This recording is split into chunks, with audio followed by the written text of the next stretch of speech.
गुरुर्ब्रह्मा गुरुर्विष्णु गुरुर्देवो महेश्वराय गुरुर्साक्षात् परब्रह्म तस्मै श्री गुरुवे नमः। दंडोत वंदन अनेक बार सर्व कला समर्थ डोलन तेरा खो प्रभु नानक दे कर हाथ। सब संतन को बंदगी और कोटि कोट प्रणाम। कीट न जाने भृंग को गुर कर ले आप समान। गुर कर ले आप समान। सभी से विनती है कि बहुत शांति से और एकाग्रता से सत्संग को सुने। झांझ बजे है मेरा तेरा, डिम पाखंड संग धवनी टेरा। स्वामी जी के चरणों में जो सेवा हमारी चल रही है, उनकी दया से अगली पंक्ति अगली लाइन की तरफ हम बढ़ते हैं।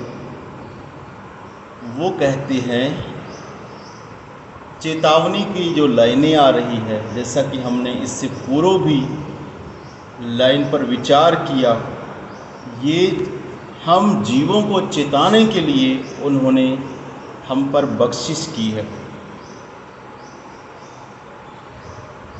इसमें झांझ का नाम आया है, जैसे कीर्तन करते हुए हम झांझ बजाते हैं। घीसा संत जी कहते हैं, अरे क्या बाहर झांझ बजाता फिरता है, अपनी मेर तेर की झांझ तो बंद कर, अपने द्वैत को तो मिटा, इस डुअलिटी को तो ख़त्म कर। जब तक बाहर झांझ बजती रहेगी तब तक तुम्हें कैसे अंदर की झांझ का पता लगेगा। स्वामी जी कहते हैं, अगर आपको द्वैत खत्म करना नहीं आता तो आप कितने ही झांझ बजाओ, कितने ही मंजीरे बजाओ, जब तक द्वैत खत्म नहीं होगी तब तक काम नहीं बनेगा। इसमें बात को समझने लायक ये है कि मेरा और तेरा क्या क्या चीज़ है। पहले मेरा शरीर, फिर मेरा परिवार, फिर मेरे अच्छे विचार,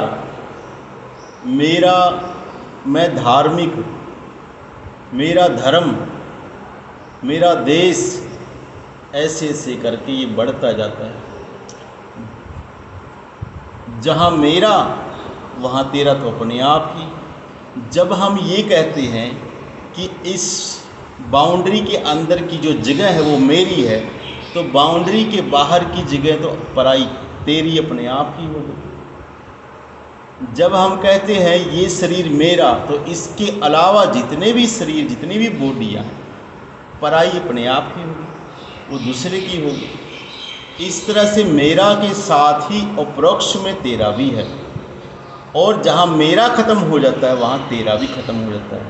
घीसा संत जी कहते हैं कि बाहर की भी उपासना ठीक है, लेकिन जिस मेर तेर को ख़त्म करने की जुगती भी तो कर।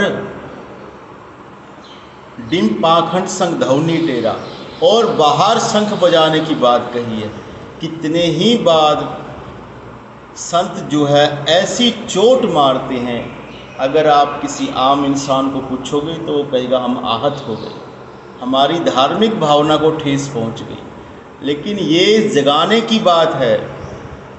इतनी चोट भी वो इसलिए मार रहे हैं, कोई विपक्ष, कोई विरोध नहीं है उनका किसी के प्रति, न वो किसी धर्म के प्रति विरोध में है, न किसी परिपाटी के विरोध में है, न किसी विधि विधान के विरोध में है। शंख बजाना, झांझ बजाना और जो भी कुछ हम बाहर करते हैं उनका विरोध नहीं है। लेकिन वो करे क्या? वो ये भी जो काम कर रहे हैं वो ये भी जो सख्त शब्द यूज करते हैं हम पर करुणा करके करते हैं, ये भी उनकी करुणा है। क्यों? क्योंकि हम ऐसी प्रगाढ़ नींद में सोए हैं, जागने का नाम ही नहीं लेते। छोटी मोटी बातों का हम पर असर ही होना ख़त्म हो गया है। थोड़ी बहुत अगर हम बात कोई कहे तो हमें पता ही नहीं लगता कि ये बात सच में भजन की है। हमें सख्त शब्दों की आदत है। इसलिए संत कहते हैं कि जैसे चेतो वैसे सही। तो वो ऐसे सख्त शब्दों का यूज करते हैं ताकि तुम्हारी जो सेफ जोन है वो टूट सके, जो तुमने मेरा नाम की चीज़ बना रखी है। अब यहाँ जैसे शंख की बात करी तो बहुत से जगह पर शंख बजाया जाता है। वो किस लिए? ताकि मोस्टफेयर शुद्ध हो जाए, उसमें से ऐसी वाइब्रेशन निकलती है कि जो आसपास के दूषित कीटाणुओं को, जो दूषित नेगेटिविटी होती है उसको ख़त्म करने का काम करती है। ये साइंटिफिक चीज़ है। लेकिन संत फिर भी कहते हैं हमें इनसे विरोध नहीं है किसी से भी, लेकिन तुम जागते ही नहीं हो तो क्या करें?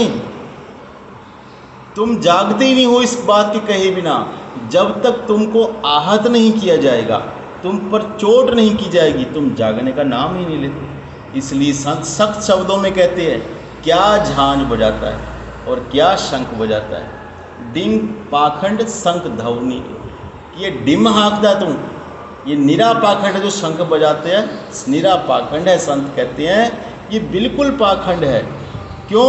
क्योंकि वो चोट इसलिए कर रहे हैं ताकि तू जाग जाए, तेरी आँख खुल जाए, तुझे ये पता लग जाए कि जो शंख है वो जो बाहरी काम हो रहा है वो हमें अंदर भी करना है। हमारी स्पिरिचुअलिटी में, संत मत में ये साफ कहा गया है कि अंदर इनर साउंड वीक है, अंदर एक आवाज़ है, अंदर एक धुन है, अंदर एक बुलावा है। उसे आप सुनोगे तो वहाँ शंख भी है, वहाँ घंटा भी है और अन्य प्रकार के संतों ने जो बात कही। ईसा संत जी हमें चेतावनी लाइनें कहकर, चेतावनी सख्त शब्द कहकर जगाने की कोशिश करती हैं। जैसे जैसे जीव जागता जाता है वैसे वैसे उनके लिए शब्द यूज होने कम हो जाते हैं। संतों के पास इतना फालतू वक्त नहीं है भैया कि तुम्हारे लिए वो तुम्हारा विरोध करेंगे, तुम्हारे किसी धर्म पर, किसी परिपाटी पर, किसी विधि विधान पर आहत करेंगे, चोट करेंगे। नहीं, जहाँ को जिसको वो रस मिल गया वो तो राजधानी छोड़ गए। अगर वो इतना त्याग कर सके, इतना बड़ा बड़ा, तो क्या छूट मुट बातों के पीछे तुम्हारे पीछे आएंगे वो? लेकिन वो इसलिए कि ये बेचारा जीव जाग जाए, इसलिए कि किसी तरह से जीवन का कल्याण हो। जो शरण में उनके आया उनका कल्याण निश्चित है, और वो निश्चितता को पक्का करने के लिए वो ऐसी आहत, ऐसी चोट करते हैं ताकि हमारी जागृति, हमारी आँख खुल जाए।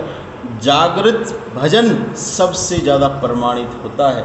आप कितना ही भजन करो, कितना ही कुछ करो, कुछ भी आपको अनुभव होता है, लेकिन अगर जागृति नहीं है, अगर कर्म दोबारा बनने जारी कंटिन्यू रहते हैं तो भैया कुछ नहीं बना, वहीं के वहीं है।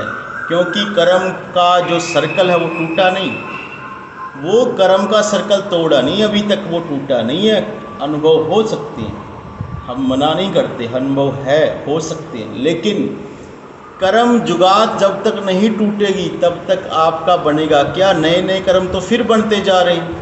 सो इसलिए संत सख्त चोट करते हैं ताकि जाग जाए, और जागने का मतलब है कि वो अन्यथा कर्म ना करे। बहुत ही गुप्त रहस्य जुड़े होते हैं संतों की बात में।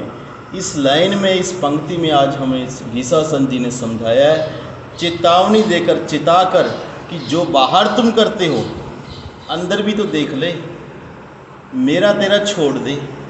बाहर की सब जो सराउंडिंग जो तुमने बना रखी है वो ठीक है, लेकिन अंदर देख, यही शंख तेरे अंदर भी है, यही आवाज़ तेरे अंदर भी है।